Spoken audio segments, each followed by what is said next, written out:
Al-Biruni et les étoiles. Il était une fois, dans les terres fertiles du Khwarezm, un homme dont l'esprit était plus vaste que les déserts et plus profond que la mer, Abu Rayhan al-Biruni. Il ne regardait jamais le ciel sans se demander « Comment l'univers entier est-il organisé ?»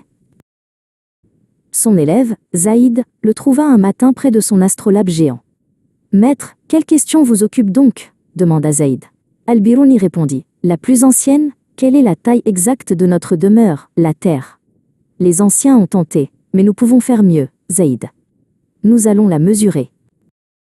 L'idée d'Al-Biruni était simple dans sa complexité. Utiliser le sommet d'une montagne isolée. Il mesura la hauteur exacte de ce pic, puis, du sommet, il regarda l'horizon. C'est à cet instant précis qu'il utiliserait son instrument spécialisé pour capter l'angle de l'horizon, une simple plongée sous l'horizontale.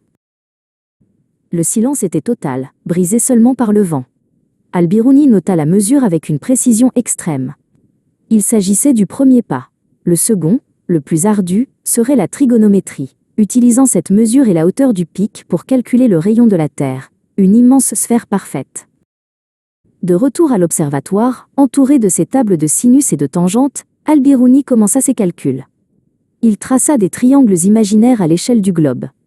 L'atmosphère, les erreurs d'optique, rien n'était laissé au hasard. Des jours entiers passèrent, remplis du crissement de la plume. Enfin, Al-Biruni se redressa, la fatigue dans les yeux mais la victoire sur le visage. La circonférence est établie, Zaïd. Environ 39 889 km.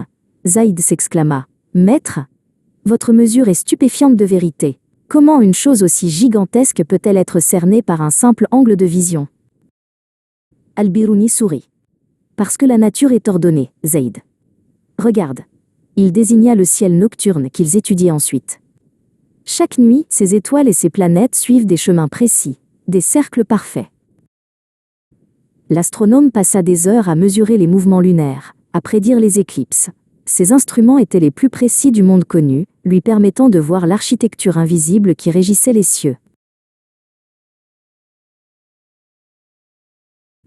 La précision que nous cherchons n'est qu'un reflet, expliqua Al-Biruni. La Terre, le Soleil, la Lune. Ils ne se heurtent jamais, car leur mouvement a été parfaitement calibré. Une telle perfection dans les lois de la physique ne peut pas être un accident.